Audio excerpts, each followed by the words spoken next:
Bom dia, meus caros quarenados, tudo bem com vocês? Aqui é o Alexandre do canal Histórias da História. E esse vídeo agora eu estou fazendo para complementar a viagem do Cabral, né? Então agora é o retorno dele, né, a rechegada e o restante da vida do Pedro. Bom, então como eu tinha falado no vídeo anterior, né, Cabral chega no dia 21 de julho de 1501 em Lisboa. Ele passa esse dia inteiro coordenando o descarregamento das mercadorias das 5 naus que estavam abarrotadas de especiarias, e prata, joias, ouro, etc. Certo? Bom, imediatamente ele chega e pede também uma audiência com o rei, né, que lhe é concedida, certo? Não se tem, eu não consegui achar registro dessa audiência, qual foi a data dela, mas ela realmente existiu, né? E o rei se mostra bastante maravilhado, satisfeito com o que Cabral tinha trazido, né? Apesar de todas as percas que houveram na viagem e tal, né? Ele se sente bastante entusiasmado a continuar, né? E para vocês terem uma ideia como foi rica essa volta do Cabral, né? Nessa audiência o rei concede para ele uma tensa, que seria tipo uma pensão anual de 200 mil réis, muito dinheiro na época. Fora isso, Cabral também teria direito a um percentual em cima das especiarias que ele trouxe. E isso sim era dinheiro. Para vocês terem uma ideia do que significa esse percentual que Cabral teve direito das especiarias que ele trouxe, se você convertesse na época, né, o preço da especiaria, da pimenta, da canela, de outras, noz moscata, por exemplo, né, o percentual que Cabral teve seria equivalente a 70 quilos de ouro. 70 quilos de ouro, só de percentual que ele teria direito das especiarias, né? Bom, Cabral sai dali, né? Sai desse encontro completamente estupefato. Pô, agradei o rei, tô legal, tô grandão e tal. Mas ele sai dali com uma preocupação. A preocupação dele era que o rei se mostrara bastante insatisfeito com as mortes e a perca das 5 naus, como eu falei anteriormente. E mais ainda, a questão da guerra que foi feita em Calicut. Não pela guerra em si, mas pela perca dos 56 portugueses, que esse é um dado que eu me esqueci de falar no vídeo anterior, né? 56 portugueses haviam morrido na revolta popular de Calicut, incluindo o Pero Vaz de Caminha, certo? Bom, que na época ele era muito querido na corte porque ele era um escriturário da Casa da Moeda Portuguesa. Então ele ia para a feitoria de Calicut para ser tipo contador da feitoria, né? Era um homem de muito prestígio na corte, né? E muito amigo de Cabral também. Os dois tiveram uma boa amizade nessa tecida durante essa viagem, nessa aproximação maior. Bom, mas não vem ao caso, né? Entretanto, Cabral ele se sente bastante preocupado com isso, né? Com essa demonstração de insatisfação do rei. E o que Cabral faz? Imediatamente, o Cabral, saindo do palácio, ele vai visitar uma vidente. Cabral foi visitar uma vidente, uma tiradora de cartas, né? Não sei se era tiradora de cartas ou leitora de mão, mas era uma vidente muito famosa em Lisboa. Bom, o conselho que ela lhe dá, né, o preocupa bastante, porque mostra que ele realmente estava enfraquecido na corte, né? Ela diz que tempos nebulosos viriam para Cabral e também que ele fizesse fortes alianças na corte, porque a situação dele não era favorável. Bom, logo depois dessa reunião com o rei e depois do aviso da cartomante, né, as previsões dela parecem ser bastante verdadeiras, porque apesar de Cabral estar um pouco afastado da corte, né, digamos assim, ele tinha recém cumprido uma missão e longa de mais de ano, né, e decidiu tirar uns tempos nas suas terras lá em Belmonte, Santarém, né, que ele tinha. Ele fica sabendo que há fortes rumores na corte, né, dizendo dele que ele seria um cara sem sorte ao mar.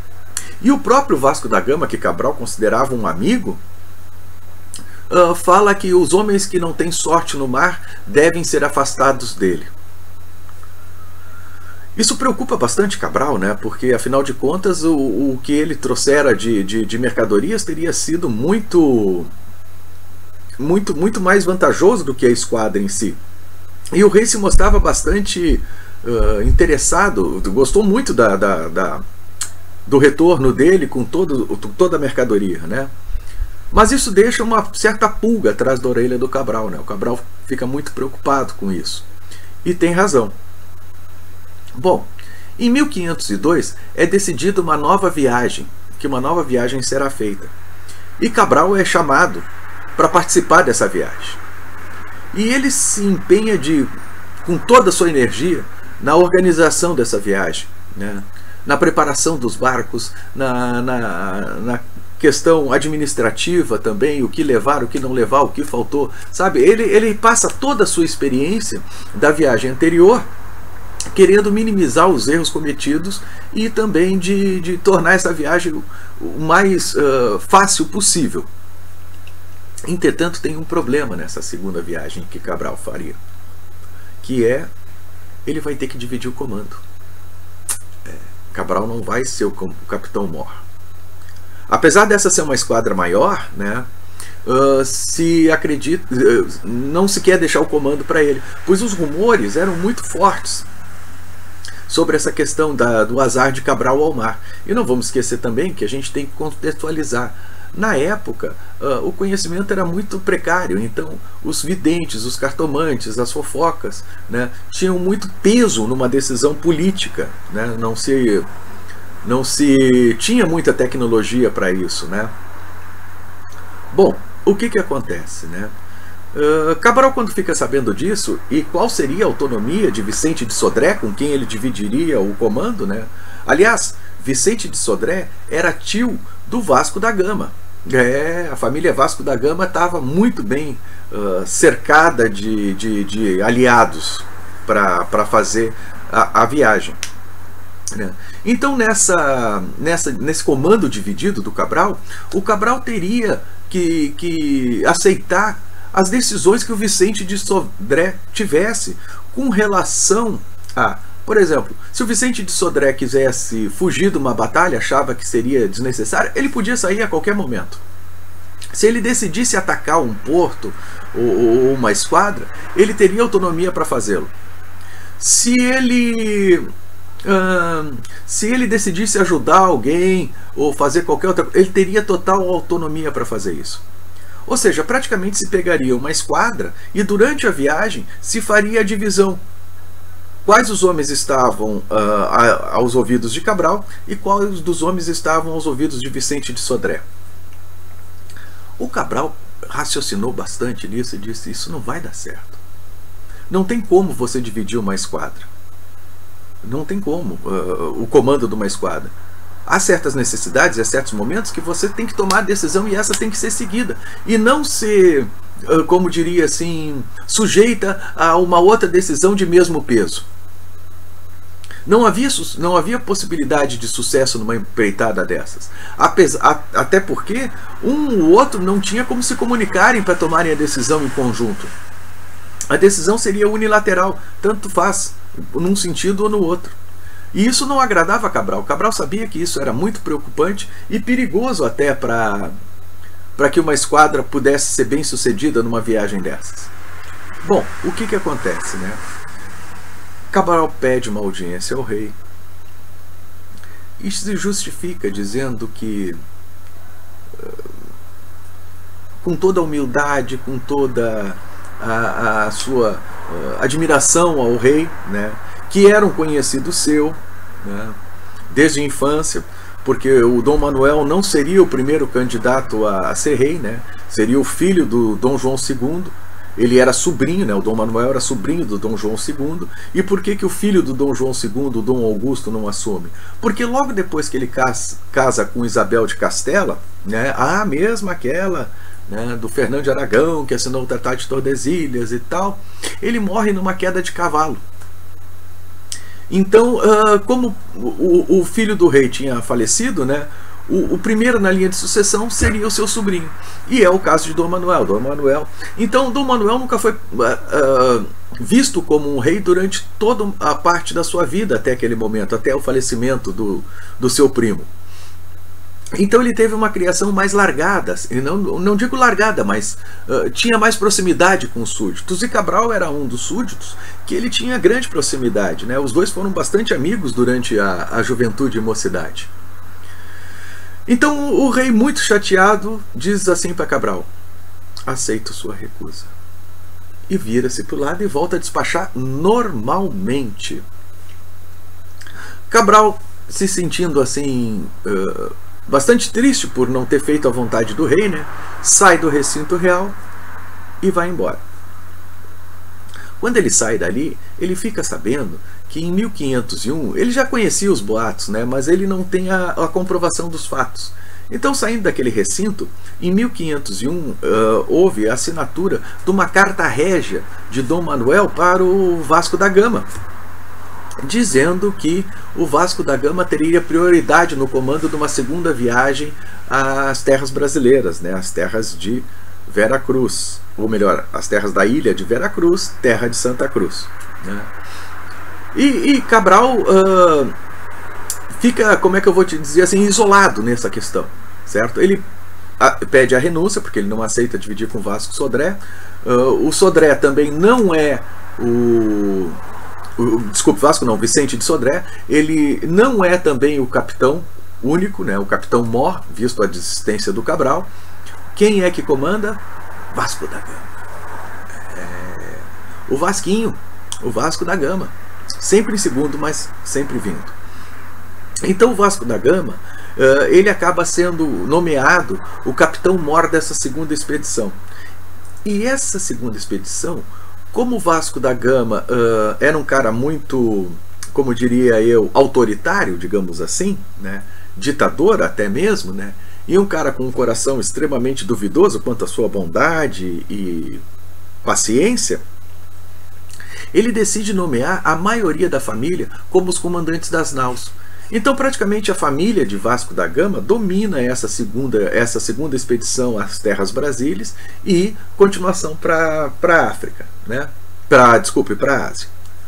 Bom, Cabral, se sentindo assim meio tristonho, né, começa a pensar em novos afazeres para a sua vida. E um desses afazeres é realmente se casar. Cabral pensa em se casar. É isso aí. Então, em 1513, ele vai atrás do seu grande amor, que é Dona Inês de Noronha e Castro, que era uma mulher, segundo ele relata, né, muito bonita, e também tinha um parentesco com a família real espanhola. Era um bom dote, era uma boa moça, muito prendada, uma das melhores moças para se casar na época, né? E o pai dela, o Fernando de Noronha, que não é o mesmo que nós vamos falar daqui a pouquinho, né, consente com o casamento. Certo, os dois se casam em 1503, não se sabe a data exata, né, e no mesmo ano tem uma filha. Bom, em 1504, a coroa portuguesa, vendo a vulnerabilidade que o Brasil representava, né, e iniciar um comércio de extração, de exploração do Brasil, concede a Fernando de Noronha, que não é o mesmo do pai da Isabel, né, a esposa do Cabral. Ele é um cristão novo, um cristão batizado em pé, né, um judeu, digamos assim, e ele consegue uma autorização real de explorar o pau-brasil, né, sendo que essa autorização real tem que ser renovada a cada 2 anos. Ele só paga só uma taxa, um imposto em cima da madeira que ele trouxesse do Brasil. Bom, o que acontece, né? Cabral, como sabia que seria difícil ele voltar ao mar pelas mãos do rei, né, ele começa a renovar as esperanças que ele pudesse participar dessas viagens que o Fernão de Noronha faria, né, para a exploração do pau-brasil. Mas é uma visão que também não se concretiza, né? Ele jamais é convidado para participar de nenhuma dessas navegações, né? Se o é, pelo menos não seria no posto de comandante. E isso desagradaria bastante Cabral, certo? Bom, o que acontece? Cabral começa a se dedicar à família, aos bens, à vida normal de fidalgo, mas sem o glamour da corte. Uma pessoa de grande importância na região, mas ficava por aí, né? Bom, o tempo passa e no final do ano, né, no inverno de 1503, ocorre um inverno muito rigoroso, e a fome ataca Portugal. Realmente a situação começa a ser bastante deficitária, né, bastante problemática, até que em 1505, ainda na crise, né, da falta de abastecimento de alimentos, né, o povo desesperado invade as ruas de Lisboa, né, começa a haver uma grande concentração de gente em Lisboa, e essa concentração é principalmente para ir até o porto, porque é no porto onde estão todas as esperanças de ter uma nau saindo, de você poder participar de uma viagem, de você pegar resto de comida que vinham dessas viagens, né, que sobrava, então era distribuída à população. Mas só quem estava ganhando dinheiro na época eram os judeus que financiavam essas viagens, né, e também os que participavam dela, né. A única coisa que você tinha que fazer era manter-se vivo, né, para poder gastar o que você ganharia depois dessa viagem. Bom, em 1505, né, essa concentração de pessoas fazia com que as missas ficassem superlotadas, pedindo a intervenção divina pelo fim dos males que a população estava sofrendo. E isso fez com que, de repente, alguém lá no meio da multidão falasse que era muita ignorância rezar para um pedaço de madeira. O pedaço de madeira esse era a imagem de Cristo. E isso causa uma revolta muito grande na população por causa da heresia. Esse herege é morto pela multidão, né? E logo em seguida queimado. Dois frades que não são conhecidos, que não têm os nomes relatados, né, pelo menos eu não achei, eles começam a incitar a multidão para partirem para cima dos judeus, que eram os responsáveis pela toda a destruição do reino e do sofrimento do povo. O que ocorre realmente, né? Eles vão para cima desse pessoal e começam a matar, arrancam das suas casas, depredam tudo, né? Isso acontece em Lisboa e arredores também, até em Santarém tem 1 ou 2 relatos disso, né? Mas eles são retirados, espancados e depois queimados, vivos ou mortos, não tinha problema. Bom, o Dom Manuel, vendo que a situação vai sair de controle, toma medidas enérgicas e faz com que os padres e mais alguns revoltosos sofram o mesmo tratamento que deram aos judeus, que é cárcere, julgamento, entre aspas, né, espancamento e depois serem queimados vivos. Tá? A rebelião ela é meio que suprimida, né? Ele consegue um certo paralisação dessas atividades, tá? Bom, uma outra situação que ocorre também para a questão da fome, né, é que os portugueses trouxeram tanta mercadoria, tanta especiaria, que em 1505, né, o preço tinha despencado tanto das especiarias que o rei Dom Manuel é obrigado a intervir e faz com que o preço não pode ser inferior a 20 cruzados o quilo da mercadoria, né? Bom, Portugal segue nessa vida, né, nessa rotina, até que em 1510 o Cabral, se sentindo tão desprestigiado, tão menosprezado, né, ele decide escrever uma carta ao rei. pedindo desculpas por tudo que ele possa ter feito, pedindo que ele seja perdoado, etc, etc, etc, com toda a humildade e devoção que ele tinha a Dom Manuel. Bom, isso necessariamente, né, faz com que o Dom Manuel entre em contato com Cabral. Só que Cabral se preocupa bastante porque a carta demora para vir. Ele faz isso no final de 1510, né, no final do ano de 1510, e a resposta só vem 3, 4 meses depois, dizendo para ele ficar alerta, ficar pronto com seus homens, seus cavalos e suas armas para as guerras que viriam. Isso enche Cabral de ânimo, né? Diz, poxa vida, eu não fui esquecido pelo rei, ele ainda reconhece a minha importância, né? Ele ainda me tem como um amigo fiel.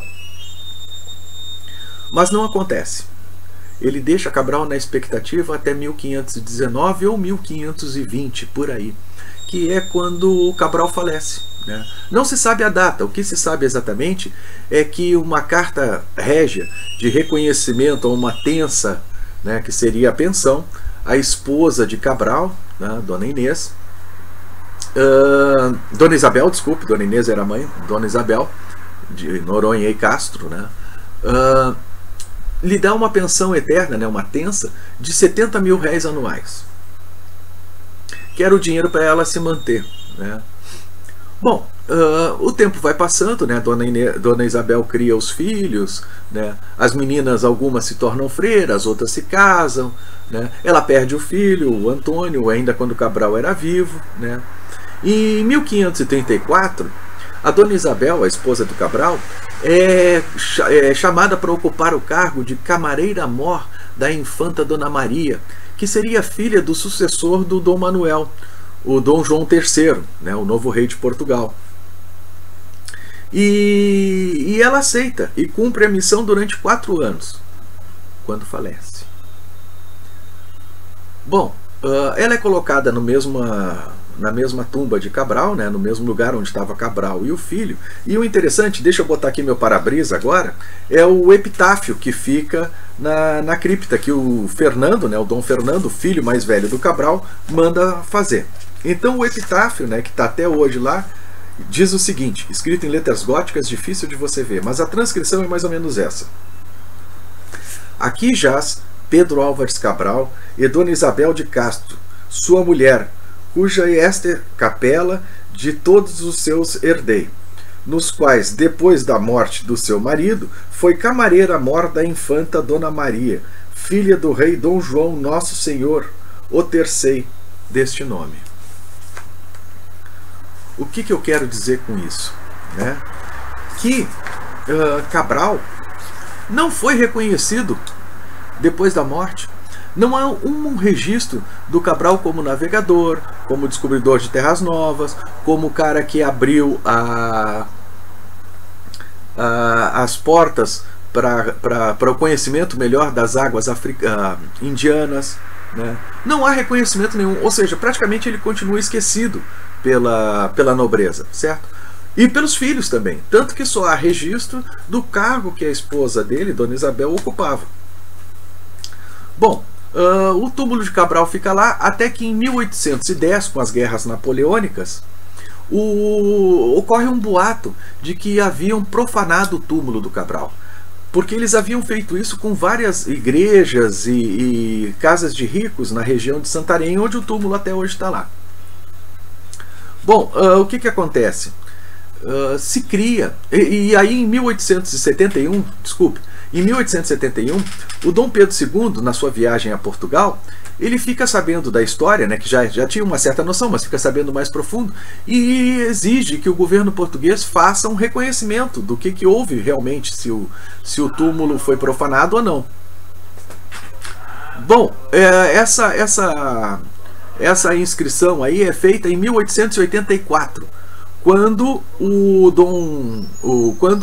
realmente é composta uma reunião de especialistas, né, da época, para que se abra o túmulo do Cabral.